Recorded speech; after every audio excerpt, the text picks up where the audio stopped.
જય શ્રી કૃષ્ણ, હર હર મહાદેવ। કેમ છો મિત્રો? બધા મજામાં? હું તમારો ફ્રેન્ડ ડૉક્ટર નીરવ રાવલ આજનો વિષય લઈને આવ્યો છું, પિત્તવાયુ। પિત્તવાયુ શું છે, તેનું કારણ અને તેનું લક્ષણ, પિત્તથી થતા રોગો, પિત્તથી થતા શું શું રોગ થાય છે અને તેનું સચોટ 100% ને 200% કારીગર ઉપાય બરાબર છે મિત્રો।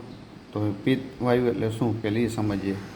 પિત્તવાયુ એટલે કબજિયાત, આંતરડી ગરમી, એસિડિટી, જલન, પાચન તંત્ર નબળું પડવું, પોટકારાઓ, ગેસ, પેટનું ફૂલવું, જમ્યું પચે નહીં, પેટ વજનવાળું લાગે, આ બધું કહેવાય પિત્તવાયુ। ઘણી વખત ઉલટી થાય બરાબર છે, તો એમાં કફ જેવું નીકળે રાખે। ઘણી વખત આપણે જીભી કરીએ સવારના તો પિત્ત જેવું નીકળે છે, ચીકણી લાળ, થૂક બરાબર છે, એ બધાને આને કહેવાય પિત્ત બરાબર છે। અને પિત્ત થકી એમાંથી વાયુ થાય એટલે પિત્તવાયુ।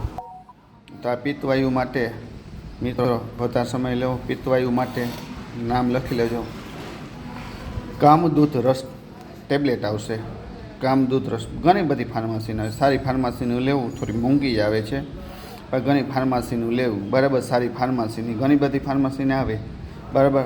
કામદૂધ રસ એક ટેબ્લેટ જઈમાં પહેલાં સવારે અને સાંજે બરાબર છે મિત્રો। અને કબજિયાત માટે બરાબર છે, તો કબજિયાત માટેનો મેં વિડીયો નાખેલ છે, એ નામે આવે તો ઈસબગુલ રાત્રે જઈમાના 2 કલાક પછી 1 મોટી ચમચી ઈસબગુલ છાશમાં નાખી હલાવી અને પીવું, પછી કંઈ ખાવું પીવું નહીં રાત્રે મિત્રો। તો આ પિત્તવાયુ તમારે 3 મહિનાના કોર્સ કરવામાંથી જળ મૂળમાંથી નાબૂદ થઈ જશે મિત્રો। વિડીયો સારો લાગ્યો હોય તો લાઇક, શેર, સબસ્ક્રાઈબ કરજો, બીજાને મૂકજો, જેનાથી તેને પણ મદદરૂપ થાય। Thank you so much.